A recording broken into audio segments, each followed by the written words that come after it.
All right, we are after soccer's training with soccer's captain Kraig Chiles as the boys are back out on the floor and getting ready for the January 29th season opener in Kansas City. Kraig, a couple of days of practice have come and gone now in terms of official practices. You've had a few times to run with the boys. So just right off the top, initial impressions as you guys are gearing up during a season that's already underway. Yeah, it's fun. It's fun to be back on the field and compete again with the guys, and we look very solid. It's a really good group, a very balanced group, a well-rounded group. I think we have some veteran and established players, and we've got some young, hungry, eager players looking to come in and kind of make an impact. And the trainings have gone very well. The team looks very good, and I think we're looking forward to getting this season going. You know, it was just 2 seasons ago, Kraig, that the Sockers completed an undefeated road schedule. They went 1-0 in the preseason on the road, 12-0 in the regular season, and 1-0 in the playoffs on the road. So we know this club has the ability to do it when you get away from home. Do you think there's going to be a slightly different kind of environment, knowing that you guys are in this unique circumstance? It's you against the world. You'll never have a home game. You'll never have your fans cheering you on. You'll never have the PA announcer, roaring your name, so to speak. But you guys are in it for each other. That's why we picked the hashtag in it to win it. But what is that feeling like, knowing what you guys are up against? For me, the soccer's organization is one of the most professional organizations in terms of traveling and treatment on the road and preparing and getting ourselves there early and taking care of our bodies on those road trips. And I honestly don't look at it as a disadvantage at all. Sometimes for some of us players, myself included, being on the road is less distracting than being at home with our world that we live in. And so we're good on the road. We relish kind of getting in there and digging our feet deep in someone else's venue. And it looks like we're going to be doing that a lot this year. And the way that our treatment staff and training staff and the way that we travel in terms of the flights and the hotel accommodations and all that stuff, I feel like we're going to be well taken care of, and we'll be fully prepared to do what we have to do on the road. Now, I know he hasn't had the chance to participate in practice just yet. You're hoping to get him out there next week. But the signing of Marcio Leite, who brings leadership into your room, a captain in Milwaukee, a 2-time playoff MVP, a 3-time champion, including once in the MASL. What do you believe that Marcio brings to this team this year?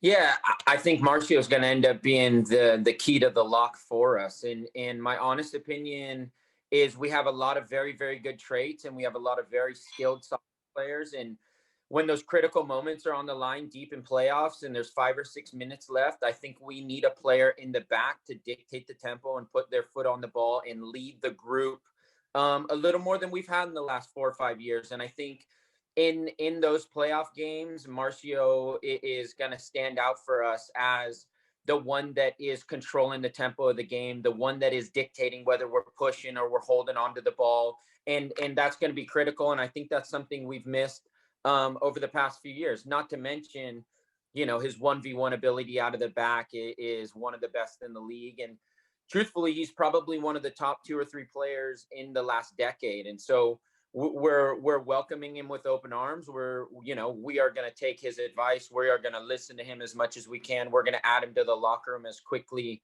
as we can. But I'm really hoping that he is the, that little push that gets us over the hump, and he'll be what is very much needed deep in those playoff games. Along those lines, another addition to the back line that you have had the chance to train with the last couple of days is Mitchell Cardenas, who comes from RGV, also Mesquite. His father played for the Sockers back in the early 2000s for Sockers 2 back in the day. So he's got a mini San Diego tie, but a big kid in the back. What do you see out of Cardenas? Honestly, he's been very impressive, and I think he's impressed the group more and more with each training. And his future is very bright. He's a very skilled player out of the back. He also will help us dictate tempo, but he's a great 1v1 defender. You know, he's a big body defender, and he's a real out and out soccer player. I would say he has a very high IQ, technical skill set, athleticism, work rate. He's kind of the full package. And truthfully, with the group that we have, I think he mixes in perfectly. He will be a great addition to this group, and the future is very, very bright for him. In my opinion, he's soccer's defender for the next 5 or 6 years if all goes well. All right, last question for you. It's another addition to the 2021 team, but it's an extremely familiar face because Juras is back. Brandon Escoto is back out on the field, and I'm wondering how that integration is going to have Juras back out there. Dude, it's great. You know, as a team, I think we knew he gave us this little X factor and his ability to be dynamic and beat people on the dribble. And we're excited. You know, there was never a rift between Brandon and any of the players. The organization and Brandon squashed the little beef that they have. And I think everybody is looking forward. And I don't think anybody is holding a grudge or even thinking about what happened in the past. It was like, listen, you know, he had consequences for his actions, and we've moved on past that, and it's time for him to put himself back where he belongs. I mean, he was one of the best 5 players in the league a year or two ago, and he still will be as long as he can continue to perform week in and week out. And we're excited. I mean, the whole group's excited to have him back. There was no problem or drama between anybody. And dude, he's one of the best midfielders in the whole league. So exciting, and it's great when you talk about back where he belongs. Back where we belong, talking some San Diego Sockers and talking training camp. Kraig, thanks so much. We'll catch up after another training next week. You got it. Thanks, Kraig.